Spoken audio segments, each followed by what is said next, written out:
How much candy do Americans buy? Nearly 600 million pounds of candy, and this is just for Halloween alone. That's a whole lot of sugar and sweets. After the sugar high wears off, you could be left with some lingering issues. That's why your best bet is to enjoy the candy in moderation. And so we have Dr. Stacy Blythe from Cone Health. She is joining us today. She is a family medicine physician at LaBauer Primary Care, and she's going to explain, a little bit about why we and the kids, right, should take it a little easy on the candy tonight. All right, first, let's talk amounts, because we know we're going to eat some candy. That is just how Halloween goes. But how much is too much when it comes to both kids and adults? Of course, much of that is based on your size, right? So us adults theoretically get away with a little bit more, even though we don't need it. The little guys, of course, you have to be a little more careful. So that is relative, but certainly this is a night where it's hard to fully police the candy intake like we might normally do. So the little guys are going to have to eat a little less.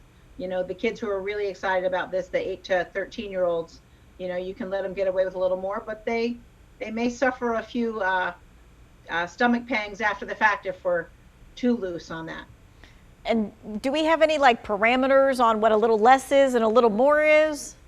Well, that's fair, but the candy that these guys get comes in such different sizes. So if you're talking about the little fun sizes, you can certainly get away with, hard to say. You've got an older kid, certainly 6, 8 pieces. If you're talking full-size candy bars, well, you better moderate that down to a couple theoretically, right? Right. Although we all want to know the houses that give out the full-size candy bars, do we not? Right. Okay. They do exist. It's not just a myth. That's right. All right. So there are, of course, some negative impacts when someone has too much candy. For sure. So one of the smartest things I encourage people to do is not that they really feel like eating because they're so excited, but if they're going to eat beforehand, don't eat a lot of sugar, right? Not a lot of carbs, don't eat a sweet drink, get some protein, try and get some veg in them so they've got a good baseline.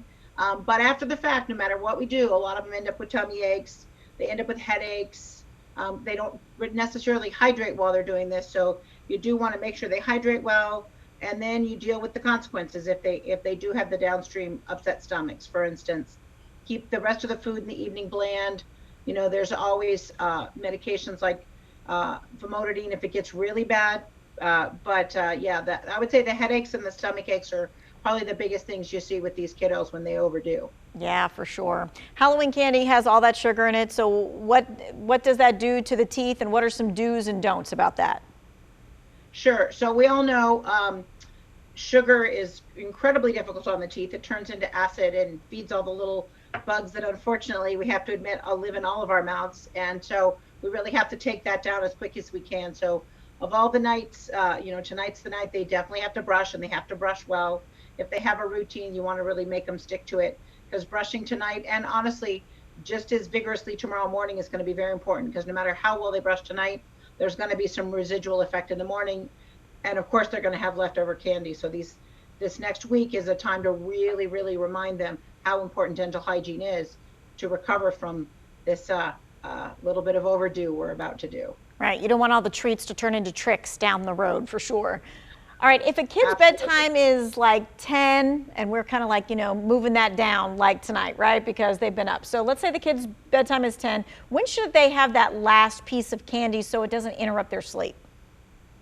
Sure. So, honestly, with adults, same thing. You really want to stop eating if you can a couple hours before bedtime, let's say 2, give or take.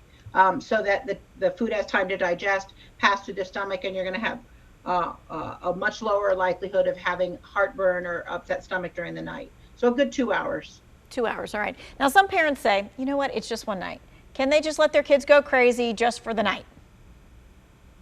So that's definitely a personal call. Yes, they can, but they'll suffer more of the consequences on the other side, unfortunately. So moderation is good, sort of. Let them have fun, but use it as a teachable moment. Yes, treats are fine, but you have to eat well, like that dinner beforehand, that good food tomorrow, so that the treats don't become all we eat. We don't want our meals just to be carbohydrates and processed foods. We want good solid meals with proteins and veg, and then you can have a treat. And so we use this as a time to sort of teach them how you balance that.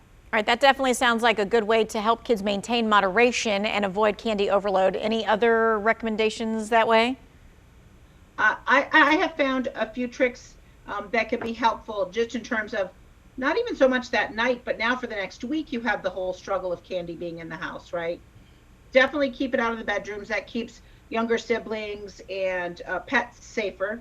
And then, some families I know will they'll use it as a barter. And, for every 10 pieces of candy you give up, you might get, some other little toy you've been coveting or some other little gadget that you've been after. It's sort of like credit. And that kind of shrinks the size of the candy bag you have to argue about.